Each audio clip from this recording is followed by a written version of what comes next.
আপনি কি জানেন একজন হাজব্যান্ডের মানসিক স্থিতিশীলতা নির্ভর করে একজন স্ত্রীর আচরণের উপর।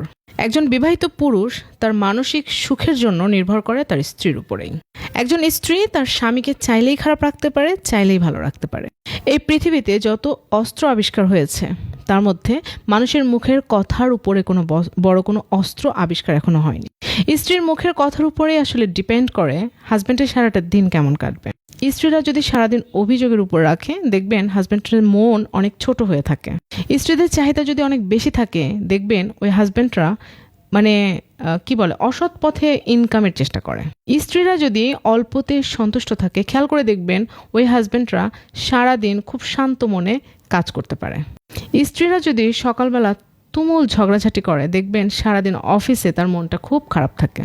একজন স্ত্রী যদি তার স্বামীকে অসম্মান করে, তাহলে খেয়াল করে দেখবেন ওই ব্যক্তির চেহারার মধ্যে সেটা ফুটে উঠছে। আবার আপনি কোনো পুরুষকে যদি দেখেন অনেক সফলতা পাচ্ছে, খেয়াল করে দেখবেন তার স্ত্রী তাকে অনেক মানসিক শান্তি দিচ্ছে। সালমান শাহের একটা মুভির কথা মনে আছে, এই ঘর এই সংসার? সেখানে সালমান শাহের স্ত্রী বলেছিল, তুমি নিজে রোজগার করে আমার জন্য যা আনবে আমি তাই খাবো, না হলে আমি সারাদিন খাবোই না। ওই যে তার স্ত্রীর মুখের একটা কথা সালমান শাহকে সারাদিন প্রচণ্ড পরিশ্রম উৎসাহিত করেছিল, এবং দিন শেষে এক প্যাকেট বিরিয়ানি নিয়ে ঘরে ফিরেছিল, এবং সেটাই তারা দুজন ভাগ করে খেয়েছিল।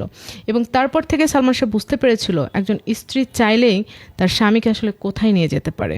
পরিশ্রম করা শেখাতে পারে, ধৈর্য ধারণ করা শেখাতে পারে, তারপর ভালো মানুষ হওয়া শেখাতে পারে, সফল কিভাবে হয় সেটা শেখাতে পারে। তাই আমি স্ত্রীদেরকে বলবো, যদি আপনি নিজে ভালো থাকতে চান, পরিবারকে নিয়ে ভালো থাকতে চান, তাহলে আপনার মানসিক অবস্থার দিকে আপনাকে খেয়াল রাখতে হবে। এবং আপনি মনে রাখবেন, আপনার হাজব্যান্ডের মানসিক অবস্থা যদি ভালো রাখতে পারেন, তাহলে আলটিমেটলি আপনারা ভালো থাকবেন। আপনাদের সংসারে সুখের কখনোই কোনো অভাব হবে না। হয়তো অসৎ পথের অনেক টাকা থাকবে না, হয়তো অসৎ পথের অনেক ইনকাম থাকবে না, কিন্তু অল্পতেই দেখবেন প্রচুর বরকত পাচ্ছেন। আপনার হাজব্যান্ডের মনকে যদি আপনি খুশি রাখতে পারেন, একটু খেয়াল করে দেখবেন সে যে কোনো পরিশ্রম করতে রাজি, এবং সারা দিন যে পরিশ্রম করেছে বাসায় আসলে সে সেটা ভুলে যাবে। মনে রাখবেন, সেই হাজব্যান্ড সবচেয়ে বেশি আরামে এবং শান্তিতে ঘুমায় যার স্ত্রী ভালো। আপনি এমন একজন স্ত্রী হয়ে ওঠার চেষ্টা করেন যেন আপনি মারা গেলে আপনার হাজব্যান্ড আপনার কবরের পাশে গিয়ে দোয়া করে।